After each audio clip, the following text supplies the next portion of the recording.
ತಾಳಿಕೋಟೆಯಲ್ಲಿ ಭಾವೈಕ್ಯತೆಯ ಇಫ್ತಾರ್ ಕೂಟ ಕಾರ್ಯಕ್ರಮ. ತಾಳಿಕೋಟೆ ಪಟ್ಟಣದ ಐತಿಹಾಸಿಕ ಜಾಮಿಯಾ ಮಸೀದಿಯಲ್ಲಿ ಪವಿತ್ರ ರಂಜಾನ್ ಮಾಸದ ಅಂಗವಾಗಿ ಜಮಾತೆ ಇಸ್ಲಾಮಿ ಹಿಂದ್ ನಗರ ಶಾಖೆ ವತಿಯಿಂದ ಸರ್ವಧರ್ಮೀಯ ಬಂಧುಗಳಾಗಿ ಸೌಹಾರ್ದ ಇಫ್ತಾರ್ ಕೂಟವನ್ನು ಹಮ್ಮಿಕೊಳ್ಳಲಾಗಿತ್ತು. ಈ ಸೌಹಾರ್ದ ಸಮಾರಂಭದಲ್ಲಿ ನಾಡಿನ ಖ್ಯಾತ ಪ್ರವಚನಕಾರರಾದ ಜನಾಬ್ ಲಾಲ್ ಹುಸೇನ್ ಕಂದಗಲ್, ಪ್ರಗತಿಪರ ಚಿಂತಕರಾದ ಆರ್.ಬಿ. ಧಮೂರ್ಮಠ್, ಸಮಾಜ ಸೇವಕ ಸಿ.ಬಿ.ಎಸ್ಕಿ ಹಾಗೂ ವೇದಮೂರ್ತಿ ಶ್ರೀ ಮುರುಗೇಶ್ ವೀರಕ್ತಮಠ್ ಅವರು ಮಾತನಾಡಿದರು. ನಾವೆಲ್ಲರೂ ಒಂದಾಗಿ ಪ್ರೀತಿ, ವಿಶ್ವಾಸ ಹಾಗೂ ಭ್ರಾತೃತ್ವದಿಂದ ಬದುಕ್ತಾ ಇದ್ದೇವೆ. ಈ ಒಂದು ಭ್ರಾತೃತ್ವವನ್ನು ಉಳಿಸಿಕೊಂಡು ಹೋಗುವ ಜವಾಬ್ದಾರಿ ನಮ್ಮೆಲ್ಲರ ಮೇಲಿದೆ ಅಂತ ಹೇಳಿದರು. ಮುಸ್ಲಿಂ ಧಾರ್ಮಿಕ ಮುಖಂಡ ಸೈಯದ್ ಶಕೀಲ್ ಅಹಮದ್ ಕಾಜಿ ಸಮಾರಂಭದ ಸಾನ್ನಿಧ್ಯ ವಹಿಸಿ ಅವರು ಕೂಡ ಮಾತನಾಡಿದರು. ಜಾಮಿಯಾ ಮಸೀದಿ ಅಧ್ಯಕ್ಷ ಖಾಜಾ ಹುಸೇನ್ ಸಗರ ಮತ್ತು ಜಮಾತ್ ಅಧ್ಯಕ್ಷ ಮುಜಾಹಿದ್ ನಮಾಜ್ ಕಟ್ಟಿ ಉಪಸ್ಥಿತರಿದ್ದರು. ಜಮಾತೆ ಇಸ್ಲಾಮಿ ಹಿಂದ್ ಜಿಲ್ಲಾ ಸಂಚಾಲಕ ಅಬ್ದುಲ್ ರೆಹಮಾನ್ ನಾಶೀರ್ ಸಮಾರಂಭದ ಅಧ್ಯಕ್ಷತೆ ವಹಿಸಿದರು. ನಂತರ ನಡೆದ ಸಾಮೂಹಿಕ ಇಫ್ತಾರ್ ಕೂಟದಲ್ಲಿ ಸರ್ವ ಸಮಾಜದ ಬಾಂಧವರು ಭಾಗವಹಿಸಿ ಭಾವೈಕ್ಯತೆಯನ್ನು ಮೆರೆದರು. ಕಾರ್ಯಕ್ರಮದಲ್ಲಿ ಹಿಂದೂ ಮುಸ್ಲಿಂ ಸಮಾಜದ ನೂರಾರು ಗಣ್ಯರು ಭಾಗವಹಿಸಿದರು. ವರದಿ ಬಂದೆನವಾಜ್ ಕೋಳ್ಯಾಳ್, ತಾಳಿಕೋಟೆ.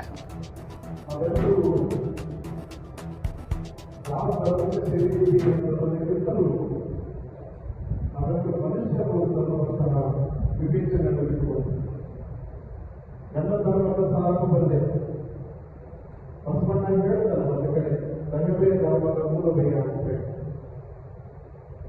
ಅಲ್ಲಿ ನಮ್ಮನ್ನು ಬೈಗಳನ್ನು ಹೇಳ್ತಾರೆ, ನಾವು ಓದಬೇಕು, ಜ್ಞಾನ ಎಲ್ಲ ದಿಕ್ಕುಗಳಿಂದ ಬರಲಿ ಅಂತ ಒಂದು ವಿಚಾರ ನಾವು ಹೇಳಬೇಕು. ನಾನು ಹಿಂದೂ ಆಗಿರಲಿ, ಮುಸ್ಲಿಂ ಆಗಿರಲಿ, ಕ್ರೈಸ್ತ ಆಗಿರಲಿ, ಬೌದ್ಧ ಆಗಿರಲಿ, ಜೈನ ಆಗಿರಲಿ, ನನ್ನ ಧರ್ಮವನ್ನು ಪ್ರೀತಿಸುವುದರ ಜೊತೆಗೆ, ನಮ್ಮನ್ನು ಆರಾಧಿಸುವುದರ ಜೊತೆಗೆ ಮತ್ತೊಬ್ಬರನ್ನು ಗೌರವಿಸುವಂತಹ ಮನೋಭಾವನೆಗಳಾಗಿ ಮಾತ್ರ ಒಂದು ಸುಸಂಸ್ಕೃತ ಸಮಾಜವನ್ನು ಕಾಣುವುದಕ್ಕೆ ನಾವು ಸಾಧ್ಯ ಆಗ್ತಾ ಇದೆ. ಅಲ್ಲಿ ಅಲ್ಲಿ 114 ಅಧ್ಯಾಯಗಳಲ್ಲಿ ಮೊದಲ ಅಧ್ಯಾಯ ಪೀಠಿಕೆಯಾಗಿ ರಂಜಾನಿನ ವಿಶೇಷತೆ ಎಲ್ಲ ತಿಂಗಳಲ್ಲಿ ಬರ್ತದೆ, 12 ತಿಂಗಳಲ್ಲಿ. ಮತ್ತು ನಮ್ಮ ಎಲ್ಲ ಹಿಂದೂ ಧರ್ಮೀಯರ ಬಹಳ ದೊಡ್ಡ ದೊಡ್ಡ ಹಬ್ಬಗಳಲ್ಲಿ ಅದು ಕೂಡಿಬರುತ್ತದೆ. ಯುಗಾದಿ ಮತ್ತು ರಂಜಾನಿನ ಹಬ್ಬ ಈ ಬಾರಿ ಜೊತೆಯಾಗಿ ಬರ್ತಾ ಇದೆ. ಆದ್ದರಿಂದ ಇಲ್ಲಿ ಸೇರಿರುವಂತಹ ಎಲ್ಲ ನನ್ನ ಮುಸ್ಲಿಂ ಮತ್ತು ಹಿಂದೂ ಬಂಧುಗಳಿಗೆ ರಂಜಾನ್ ಮತ್ತು ಯುಗಾದಿಯ ಶುಭಾಶಯಗಳು. ಯುಗಾದಿ ಹೊಸ ವರ್ಷದ ಆಗಮನ, ಅದಕ್ಕೆ ಪಾದಾರ್ಪಣೆ ನಾವು ಮಾಡಲಿ. ಜಮಾತೆ ಇಸ್ಲಾಮಿ ತಾಳಿಕೋಟೆ ಘಟಕದ ವತಿಯಿಂದ ಸೌಹಾರ್ದ ಇಫ್ತಾರ್ ಕೂಟದ ಘನಾಧ್ಯಕ್ಷತೆಯನ್ನು ವಹಿಸಿದಂಥ ಜನಾಬ್ ಅಬ್ದುಲ್ ರೆಹಮಾನ್ ನಾಶೀರ್ ಸರ್, ಜಿಲ್ಲಾ ಸಂಚಾಲಕರು ಜಮಾತೆ ಇಸ್ಲಾಮಿ ಬಿಜಾಪುರ ಅವರಿಗೆ ಅನಂತರಂತ ಪ್ರಣಾಮಗಳನ್ನು ಸಲ್ಲಿಸುತ್ತಾ, ಅದೇ ರೀತಿಯಾಗಿ ಧಾರ್ಮಿಕ ಮುಖಂಡರು ಮತ್ತು ನಮ್ಮ ಮಾರ್ಗದರ್ಶಕರು ವಿದೇಶಿಗಳಾದಂಥ ಸನ್ಮಾನ್ಯ ಸೈಯದ್ ಶಕೀಲ್ ಅಹಮದ್ ಕಾಜಿ ಸಾಹೇಬ್ರೆ ಮತ್ತು ಇನ್ನೊಬ್ಬ ಪ್ರಮುಖ ಪೂಜ್ಯರಾದಂಥ ಮುರುಗೇಶ್ ವೀರಕ್ತಮಠ್ ಗುರುಗಳೇ ಮತ್ತು ಈ ಕಾರ್ಯಕ್ರಮಕ್ಕೆ ಮುಖ್ಯ ಅತಿಥಿಗಳಾಗಿ ಆಗಮಿಸಿದಂಥ ಖ್ಯಾತ ಪ್ರವಚನಕಾರರು, ವಾಗ್ಮಿಗಳು, ತಮ್ಮದೇ ಒಂದು ಬಿಜಾಪುರ ಮತ್ತು ಬಾಗಲಕೋಟೆ ಅವಳಿ ಜಿಲ್ಲೆಯಲ್ಲಿ ಹೆಸರುವಾಸಿಯಾದಂಥ ಜನಾಬ್ ಲಾಲ್ ಹುಸೇನ್ ಕಂದಗಲ್ ಸಾಹೇಬ್ರೆ ಮತ್ತು ಈ ಸಮಿತಿಯ ಮಸೀದಿ ಅಧ್ಯಕ್ಷರಾದ ಸಗರ್ ಸಾಹೇಬ್ರೆ ಹಾಗೂ ನಮ್ಮ ಕ್ಷೇತ್ರ ಶಿಕ್ಷಣಾಧಿಕಾರಿಗಳಂಥ ನಮ್ಮ ಗುರುಗಳು ಆತ್ಮೀಯರಂಥ ಆರ್.ಬಿ. ಧಮೂರ್ಮಠ್ ಗುರುಗಳೇ ಮತ್ತು ಈ ಒಂದು ಪ್ರವಚನ ಕಾರ್ಯಕ್ರಮಕ್ಕೆ ಆಗಮಿಸಿದ ಎಲ್ಲ ತಾಳಿಕೋಟೆ ಪಟ್ಟಣದ ಹಿಂದೂ ಮತ್ತು ಮುಸ್ಲಿಂ ಎಲ್ಲ ಬಂಧುಗಳೇ ಮತ್ತು ಈ ಕಾರ್ಯಕ್ರಮದ ಎಲ್ಲ ಪತ್ರಿಕಾ ಮಾಧ್ಯಮದ ಸ್ನೇಹಿತರೆ, ಈ ಒಂದು ವಿಶೇಷವಾಗಿ ಮುಸ್ಲಿಂ ಒಂದು ಬಂಧುಗಳಲ್ಲಿ ಎಲ್ಲ ಹಬ್ಬಗಳಲ್ಲಿ ಸೇರಿದಂತೆ ಅತ್ಯಂತ ವಿಶಿಷ್ಟವಾದ ಈ ರಂಜಾನ್ ಹಬ್ಬದ ಸರ್ವರಿನ ಎಸ್.ಕೆ. ಫೌಂಡೇಶನ್ ಅವರಿಗೆ ಮತ್ತು ಹಾರ್ದಿಕ ಒಂದು ಶುಭಾಶಯಗಳನ್ನು ಮೊಟ್ಟ ಮೊದಲೇ ಸಲ್ಲಿಸಕ್ಕೆ ಇಚ್ಛೆ ಪಡ್ತೇವೆ. ಯಾಕಂದ್ರೆ ನಮ್ಮ ಎಸ್.ಕೆ. ಫೌಂಡೇಶನ್ನಿಂದ ಸುಮಾರು 8 ವರ್ಷಗಳಿಂದ ಈ ವಿಶೇಷತೆ ಏನಪ್ಪ ಅಂತಂದರೆ ಹಿಂದೂ ಮುಸ್ಲಿಂ ಒಂದು ಅನ್ನೋ ಭಾವನೆ ಈ ಜನಜಾಗೃತಿ ಒಂದು ಮೂಡಿಸುವ ಸಲುವಾಗಿ ಈ ಜಮಾತೆ ಹಿಂದ್ ಇಸ್ಲಾಂ ಜಿಲ್ಲಾ ಒಂದು ವತಿಯಿಂದ ನಿನ್ನೆ ಮೊನ್ನೆ ನಾನು ಮುಂದೇವಾಡದಲ್ಲಿ ಕಮಿಟಿಯಲ್ಲಿ ಅಲ್ಲಿ ಹೋಗಿ ಭಾಗವಹಿಸಿದ್ದೆ. ಇವತ್ತು ತಾಳಿಕೋಟೆಯಲ್ಲಿ ನಡೆದಿದೆ. ಇದರ ಉದ್ದೇಶ ತಾತ್ಪರ್ಯ ಏನಪ್ಪಾ ಅಂದ್ರೆ ಹಿಂದೂಗಳಿಗೆ ಪವಿತ್ರವಾದ ಒಂದು ವಿಶೇಷ ಹಬ್ಬದ ನಮ್ಮದು ಶ್ರಾವಣ ಮಾಸದಲ್ಲಿ ನಮ್ಮೆಲ್ಲ ಪರಮ ಪೂಜ್ಯರು ಇರ್ಬೋದು, ಜಗದ್ಗುರುಗಳು ಇರ್ಬೋದು, ಅವರು ಆ ತಿಂಗಳಲ್ಲಿ ವಿಶೇಷ ಒಂದು ನಮ್ಮಲ್ಲಿ ಎಲ್ಲ ಜಾತ್ರೆಗಳನ್ನು ಒಳಗೊಂಡಂತೆ ಪ್ರವಚನ ಹಚ್ಚಿ ಒಂದು ತಿಂಗಳಿನಂತೆ ಕಾರ್ಯಕ್ರಮ ಮಾಡಿ ಅದರಿಂದ ಲಾಸ್ಟ್ ಮುಗಿಯುವ ಹಂತದಲ್ಲಿ ದೊಡ್ಡ ಒಂದು ಪ್ರಸಾದವನ್ನು ಮಾಡಿ ಆ ಥರ ನಾವು ಹೆಂಗೆ ಹಿಂದೂಗಳು ಮಾಡ್ತೀವಿ ಅದೇ ಥರಲ್ಲಿ ಈ ಮುಸ್ಲಿಂ ಬಾಂಧವರಲ್ಲಿ ಈ ಒಂದು ರಂಜಾನ್ ವಿಶೇಷತೆ ಏನಪ್ಪ ಹೆಂಗೆ ನಾವು ಅದನ್ನು ಮಾಡ್ತೀವಿ ಅದೇ ಥರನ ಈ ಪವಿತ್ರವಾದ ರಂಜಾನ್ ಹಬ್ಬದ ತಿಂಗಳ ಉಪವಾಸವನ್ನು ಆಚರಿಸಿ ಆ ಉಪವಾಸದ ಕಷ್ಟ ನೋವು ಏನದ ಅಂತ ಹೇಳ್ಕೊಂಡ ಅದನ್ನು ಸರ್ವರಿಗೂ ಗುರುತು ಮಾಡುವಂಥ ಕೆಲಸ ಈ ನಾವು ಹೆಂಗೆ ಹಿಂದೂ ಧರ್ಮದಲ್ಲಿ ಮಾಡ್ತಾ ಅದೇ ಥರ ಅಂದ್ರೆ ಎರಡೂ ಒಂದೇ, ಹಿಂದೂ ಮುಸ್ಲಿಂ ಯಾವುದೂ ಭೇದ ಭಾವ ಇಲ್ಲದೆ ಮೊಹಮ್ಮದ್ ಪೈಗಂಬರು ಒಂದೇ ಒಂದು ಮಾತಿನಲ್ಲಿ ಹೇಳಿದ್ದಾರೆ. ಇವತ್ತ ಬಾಜು ಮನೆ ಯಾವನಾರ ಇವತ್ತು ಉಪವಾಸ ಇದ್ದದ್ದನ್ನು ಕಂಡು ಮೊಹಮ್ಮದ್ ಪೈಗಂಬರ್ ಸಾಹೇಬರು ಒಂದೇ ಮಾತು ಹೇಳಿ ನಾನು ಒಂದೇ ಮಾತಿನಲ್ಲಿ ಹೇಳಿಬಿಡ್ತೀನಿ ಅಂದ್ರೆ ಅದರ ಶಿವನ ಮತ್ತು ಒಂದು ಎರಡು ಅರ್ಥ ಏನಿದೆ ಅಂತ ನಮಗೆ ಗೊತ್ತಾಗಿಬಿಡ್ತದ. ಆ ಒಂದು ವಿಷಯ ಇವತ್ತು ಮೊಹಮ್ಮದ್ ಪೈಗಂಬರ್ ಸಾಹೇಬ್ ಹೇಳಿದ ಒಂದು ಮಾತು, ಬಾಜು ಮನೆಯಲ್ಲಿ ಯಾರು ಉಪವಾಸ ಇದ್ದದನ್ನು ಕಂಡು ಯಾವ ಒಂದು ಪಕ್ಕದ ಮನೆ ಅದನ್ನು ನೋಡೋದ್ರಿಂದ ಒಂದು ಅವ್ನು ಎಂದೂ ವಿಶ್ವಾಸಿ ಅಲ್ಲ ಅಂತ ಹೇಳ್ಕೊಂಡ ಮೊಹಮ್ಮದ್ ಪೈಗಂಬರ್ ಸಾಹೇಬರು ಒಂದು ತಮ್ಮ ಸಂದೇಶದಲ್ಲಿ ಸಾರಿದ್ದಾರೆ. ಆ ಒಂದು ಅದರ ಅರ್ಥ ಏನಪ್ಪಾ ಅಂತಂದ್ರೆ ಈ ಪಕ್ಕ ಮನೆ ಉಪವಾಸಕೊಂಡು ಅವ್ರು ಇದ್ದದ್ದು ನೋಡಿದ್ರು ಸಹಿತ ನಾವು ಯಾವುದೋ ಸಹಕಾರ ಪರಸ್ಪರ ಪ್ರೀತಿ ಅಲ್ಲಿ ಯಾವುದೋ ಹಿಂದೂ ಮುಸ್ಲಿಂ ಯಾವುದೋ ಸಮಾಜ ಜಾತಿ ಏನೂ ಬರೋದಿಲ್ಲ. ಇವತ್ತು ಹಿಂದೂ ಇರಲಿ ಮುಸ್ಲಿಂ ಇರಲಿ ಕಷ್ಟದಲ್ಲಿ ಇದ್ದವ್ರಿಗೆ ಇವತ್ತು ಅದನ್ನ ಒಂದು ಏನೋ ಸಮಸ್ಯೆ ಆದಲ್ಲಿ ಆ ವ್ಯಕ್ತಿಗೆ ಯಾರು ಬಾಜು ಇದ್ದವರು ಅದನ್ನ ಸಹಾಯ ಸಹಕಾರ ಮಾಡಿ ನೀವು ಪ್ರೀತಿ ವಿಶ್ವಾಸದಿಂದ ಅವನ ಜೊತೆ ಕರ್ಕೊಂಡು ಊಟ ಮಾಡೋದೇ ಒಂದು ವಿಶೇಷವಾಗಿ ನೀವು ರಂಜಾನದ ನಮ್ಮ ಪೈಗಂಬರ್ ಸಾಹೇಬ್ ಹೇಳಿದ ಒಂದು ಸಂದೇಶ. ಆ ಒಂದು ಸಂದೇಶವನ್ನು ಇಟ್ಕೊಂಡು ಇವತ್ತ ನಮ್ಮ ಎಲ್ಲ ಇವತ್ತು ಕರ್ನಾಟಕ ರಾಜ್ಯ ಇರ್ಬೋದು, ದೇಶ ತುಂಬ ಇರ್ಬೋದು, ನಾವೆಲ್ಲರೂ ರಾಮಮಯಕ್ಕೆ ಆ ಥರ ಒಂದನ ಭಾವನೆ ಹೊಂಟಿವಿ. ಇವತ್ತು ಮುಂದಿನ ದಿನಮಾನ ಇದೇ ರೀತಿ ಪ್ರವೃತ್ತಿ ಅದರಲ್ಲಿ ವಿಶೇಷವಾಗಿ ನಮ್ಮ ಈ ಬಿಜಾಪುರ ಜಿಲ್ಲೆಯಲ್ಲಿ ತಾಳಿಕೋಟೆ, ಮುದ್ದೇಬಾಳು ಮತ್ತು ನಮ್ಮೆಲ್ಲ ಶಾಂತಿ ಪ್ರಿಯರ ತಾಲೂಕು ಯಾವುದೇ ಇವತ್ತು ನಾವು ಅವರು ಅಣ್ಣ ತಮ್ಮಕ್ಕಿಂತಲೂ ಹೆಚ್ಚಿನ ಪ್ರೀತಿ ವಾತ್ಸಲ್ಯದಿಂದ ಮೊದಲಿಂದ ಬಂದೀವಿ, ಮುಂದೆನೂ ಬರ್ತೀವಿ.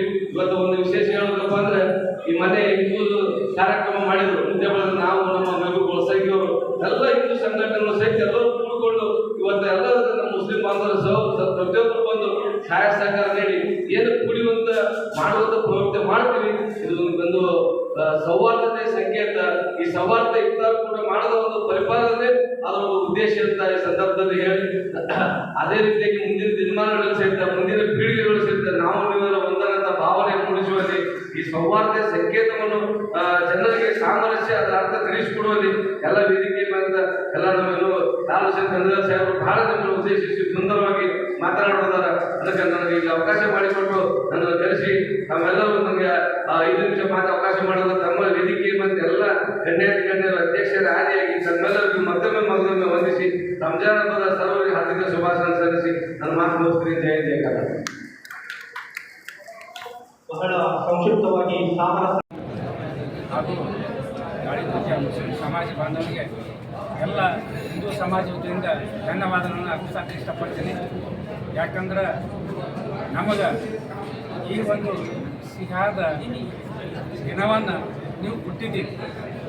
ನಿಮ್ಮ ಸಮಾಜದಿಂದ ನಿಮ್ಮ ಧರ್ಮದಿಂದ ನಾವು ಹಬ್ಬವನ್ನು ಹೆಂಗೆ ಆಚರಿಸ್ತೀವಿ ಹೆಂಗೆಲ್ಲ ಅನ್ನೋದು ಬೇರೆ ಧರ್ಮದವರಿಗೆ ತೋರಿಸಿ ನಿಮ್ಮ ಉಪಾಸನೆಯನ್ನು ಹೆಂಗೆ ಮಾಡ್ತೀರ ಅನ್ನೋದು ತೋರಿಸಿ ನೀವು ಎಲ್ಲರಿಗೂ ಒಂದು ದಾರಿದೀಪ ಆಗಿದ್ದೀರಿ. ಹಾಗೂ ಈ ತಾಳಿಕೋಟೆಯ ಸಮಾಜದ ಮುಸ್ಲಿಂ ಬಾಂಧವರು ಈ ತಾಳಿಕೋಟೆ ಸೌಹಾರ್ದತೆಯಾಗಿ ಹಾಗೂ ದೇಶದ ಸೌಹಾರ್ದತೆಗಾಗಿ ಇನ್ನೂ ಹೆಚ್ಚಿನ ಸಂದರ್ಭಗಳಲ್ಲಿ ಇಂಥ ಕಾರ್ಯಕ್ರಮಗಳನ್ನು ಅಳವಡಿಸಿ ಹಿಂದೂ ಬಾಂಧವರು ಹಾಗೂ ಮುಸ್ಲಿಂ ಬಾಂಧವರು ಈ ಜಗತ್ತಿಗೆ ಏನು ಕೊಡುಗೆಯನ್ನು ಕೊಡ್ತಾರೆ ಅನ್ನೋದು ಎಲ್ಲ ಈ ಜಗತ್ತಿಗೆ ತೋರಿಸುವಂಥ ಕೆಲಸ ಆಗಲಿ ಅಂತ ಹೇಳ್ಕೇಳಿ ನಾನು ಎರಡು ಮಾತು. ನಗರದಲ್ಲಿ ಜಮಾತೆ ಇಸ್ಲಾಂ ಹಿಂದ್ ಸಂಘಟನೆ ವತಿಯಿಂದ ಹಾಗೂ ತಾಳಿಕೋಟೆಯ ಜಾಮಿಯಾ ಮಸೀದಿ ವತಿಯಿಂದ ನಡೆದಿರ್ತಕ್ಕಂತಹ ಈ ಸೌಹಾರ್ದ ಇಫ್ತಾರ್ ಕೂಟದಲ್ಲಿ ನಾವೆಲ್ಲರೂ ಕೂಡ ಭಾಗಿಯಾಗಿದ್ದು ಬಹಳ ಸಂತೋಷ ಬಂದಿದೆ. ಯಾಕೆಂದರೆ ಮೊಹಮ್ಮದ್ ಪೈಗಂಬರ್ ಏನು ಹೇಳಿದ್ದಾರೆ, ಅಲ್ಲಾ ವಸಲ್ಲಂ ಏನು ಹೇಳಿದ್ದಾರೆ ಅದನ್ನು ನಾವು ಯಥಾಸ್ಥಿತಿಯಲ್ಲಿ ನಾವು ಪಾಲನೆ ಮಾಡಬೇಕು ಮತ್ತು ಅದರ ಅನುಕರಣೆ ಮಾಡಬೇಕು ಅನ್ನೋ ನಿಟ್ಟಿನಲ್ಲಿ ಇವತ್ತು ತಾಳಿಕೋಟೆಯ ಜಮಾತೆ ಇಸ್ಲಾಮಿ ಹಿಂದ್ ಸಂಘಟನೆ ಹಾಗೂ ಜಾಮಿಯಾ ಮಸೀದಿಯವರು ತಾಳಿಕೋಟೆಯ ಸರ್ವ ಧರ್ಮದವರನ್ನ ಕರೆತಂದು ಇವತ್ತು ಒಂದು ದೊಡ್ಡ ಮಸೀದಿ ತಾಳಿಕೋಟೆಯ ಐತಿಹಾಸಿಕ ಮಸೀದಿ ಜಾಮಿಯಾ ಮಸೀದಿಯಲ್ಲಿ ನಾವೆಲ್ಲರೂ ಕೂಡ ಇಫ್ತಾರ್ ಕೂಟವನ್ನು ಆಯೋಜನೆ ಮಾಡಿದರು. ನಾವೆಲ್ಲರೂ ಕೂಡ ಏನನ್ನ ಕಲಿಬೇಕು ಇದರಿಂದ ಅನ್ನೋದನ್ನ ಬಹಳ ಲಾಲ್ ಹುಸೇನ್ ಕಂದಗಲ್ ಅವರ ಮಾತುಗಳು ನಮಗೆಲ್ಲರಿಗೂ ಕೂಡ ಮಾರ್ಗದರ್ಶನವಾಗಿ, ಯಾಕಂದ್ರೆ ಇವತ್ತು ನಮಗೆ ಯುದ್ಧ ಬೇಕಾಗಿಲ್ಲ, ನಮಗೆ ಶಾಂತಿ ಬೇಕಾಗಿದೆ. ಈ ದೇಶಕ್ಕೆ ಬೇಕಾಗಿರ್ತಕ್ಕಂಥದ್ದು ಈ ಮಾನವೀಯ ಮೌಲ್ಯಗಳಿಗೆ ಪ್ರತಿಪಾದನೆ ಮಾಡ್ತಾ ಇರತಕ್ಕಂಥದ್ದು ಶಾಂತಿ.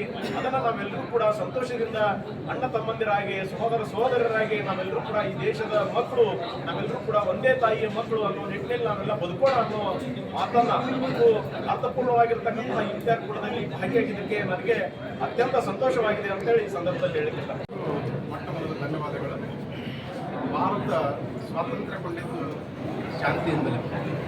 ಆ ಶಾಂತಿಯುತ ರಾಷ್ಟ್ರದಲ್ಲಿ ಸರ್ವ ಜನಾಂಗಗಳು ಸಮನಾಗಿ ಬದುಕಬೇಕು ಅನ್ನುವಂತಹ ಒಂದಷ್ಟು ಕನಸುಗಳೇನಾಗವೆ, ಆ ಕನಸುಗಳು ಇವತ್ತು ಈಡೇರಿವೆ ಅಂತನ್ನೋದನ್ನು ನಾವೆಲ್ಲರೂ ಆ ಕನಸಿಗೆ ಸಾಕ್ಷೀಕರಣ ಆಗಿದೆ.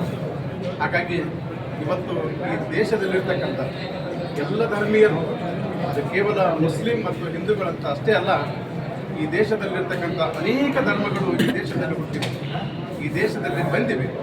ಆ ಎಲ್ಲ ಧರ್ಮೀಯರಲ್ಲಿ ಒಂದು ಭಾವೈಕ್ಯತೆಯ ಸಂದೇಶವನ್ನು ಸಾರಿಸ್ತಕ್ಕಂಥ ಒಂದು ಈ ಕಾರ್ಯಕ್ರಮವನ್ನು ಈ ಜಮಾತೆ ಇಸ್ಲಾಂ ತಂಡದವರು ಏನು ಮಾಡಿದಾರಲ್ಲ, ಅವರಿಗೆ ತಾಳಿಕೋಟೆಯ ಎಲ್ಲ ಸರ್ವ ಜನಾಂಗದ ವತಿಯಿಂದ ಹೃತ್ಪೂರ್ವಕವಾಗಿರ್ತಕ್ಕಂಥ ಅಭಿನಂದನೆಗಳನ್ನು ನಾವು ಸಲ್ಲಿಸಲೇಬೇಕಾಗಿದೆ.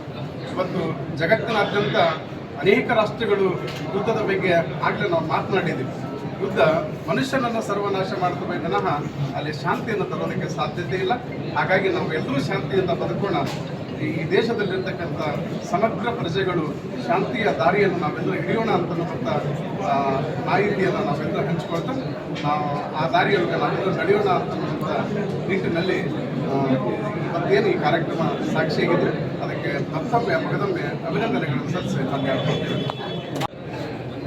ವಹಿಸಿದಂಥ ಇವತ್ತು ಒಂದು ಕಾರ್ಯಕ್ರಮ ಭಾಳ ವಿಜೃಂಭಣೆಯಿಂದ ಎಲ್ಲ ನಮ್ಮ ಹಿಂದೂ, ಆಮೇಲೆ ಮುಸ್ಲಿಂ ಸಮಾಜ, ಇಡೀ ತಾಳಿಕೋಟೆಯಲ್ಲಿರ್ತಕ್ಕಂಥ ಎಲ್ಲ ಸಮಾಜಗಳನ್ನು ಒಳಗೊಂಡು ಅವ್ರು ಇವತ್ತಿಲ್ಲಿ ಆಹ್ವಾನ ಮಾಡಿ ಇವತ್ತೇನು ಈ ಕಾರ್ಯಕ್ರಮಕ್ಕೆ ಒಂದು ಮೆರುಗು ಬರುವಂಥದ್ದು ಅಂದರೆ ಶರಣರ ವಚನಗಳು ಇವತ್ತು, ಆಮೇಲೆ ಇಸ್ಲಾಂ ಧರ್ಮದಲ್ಲಿ ಇರ್ತಕ್ಕಂಥ ಗ್ರಂಥದಲ್ಲಿರ್ತಕ್ಕಂಥ ಮಾತುಗಳನ್ನು ಇವತ್ತೇನು ಕದ್ರಲ್ ಸಾಹೇಬರು ಹೇಳಿದ್ರಲ್ಲ, ಅದಕ್ಕೆ ಶರಣರ ಮಾತುಗಳಲ್ಲಿ ಏನೂ ಕುರುಕಿಲ್ಲ.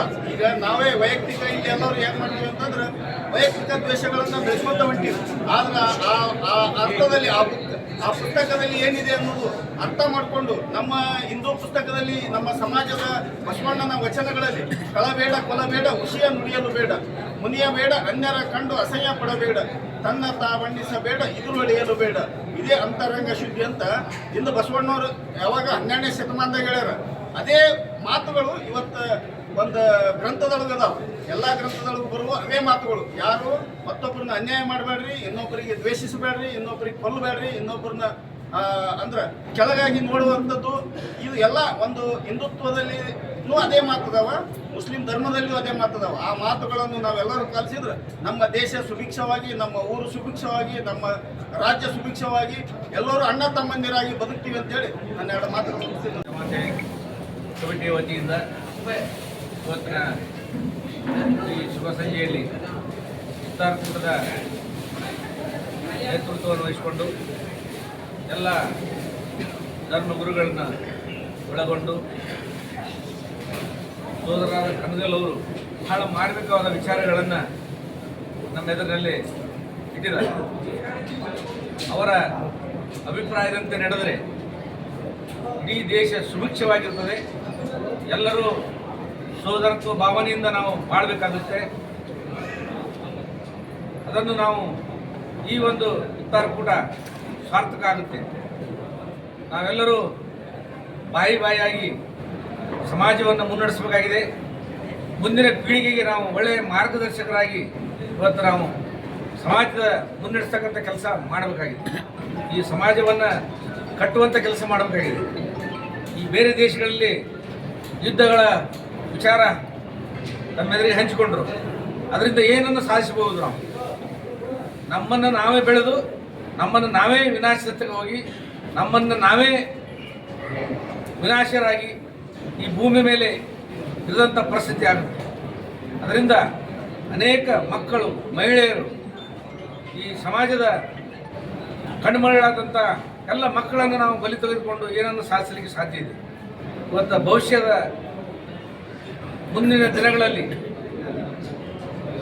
ಆದರ್ಶ ಸಮಾಜವನ್ನು ನಿರ್ಮಾಣ ಮಾಡಿ ಸಮಾಜಕ್ಕೆ ಒಳ್ಳೆಯ ಮಾರ್ಗದರ್ಶಕರಾಗಿ ಸಮಾಜವನ್ನು ಮುನ್ನಡೆಸ್ತಕ್ಕಂಥ ಕೆಲಸ ನಿಮ್ಮ ಮೇಲಿದೆ. ಇದನ್ನು ಎಲ್ಲರೂ ಒಗ್ಗಟ್ಟಾಗಿ ಪ್ರತಿಯೊಂದು ಸಮಾಜದವರು ಯಾವುದೇ ಕಾರ್ಯಕ್ರಮ ಇರಲಿ ಒಗ್ಗಟ್ಟಿನಿಂದ ಮಾಡೋದರಿಂದ ಒಗ್ಗಟ್ಟೆ ಬಲ ಅನ್ನುವಂಥ ವಿಚಾರದಲ್ಲಿ ನಮ್ಮ ತಾಳಿಕೋಟೆ ಐತಿಹಾಸಿಕ ತಾಳಿಕೋಟೆ ಆಗಿರುವುದರಿಂದ ಇದು ಒಂದು ಎಲ್ಲ ಧಾರ್ಮೀಯರ ಸಾಮರಸ್ಯದ ಸಮರಸ ಭಾವನೆಯಿಂದ ಹಂಚಿಕೊಂಡು ಬಾಳೋಣ ಅಂತ ಹೇಳಿ ಈ ಒಂದು ಉತ್ತಾರಕೂಟಕ್ಕೆ ನಮಗೆ ಆಹ್ವಾನ ನೀಡಿ ಸತ್ಕರಿಸಿದ್ದಕ್ಕೆ ತಮ್ಮೆಲ್ಲರಿಗೂ ನಮ್ಮ ಸಮಾಜದ ವತಿಯಿಂದ ಎಲ್ಲ ಸೋದರರ ವತಿಯಿಂದ ಅಭಿನಂದನೆಗಳು ಧನ್ಯವಾದಗಳನ್ನು ಹೇಳಿ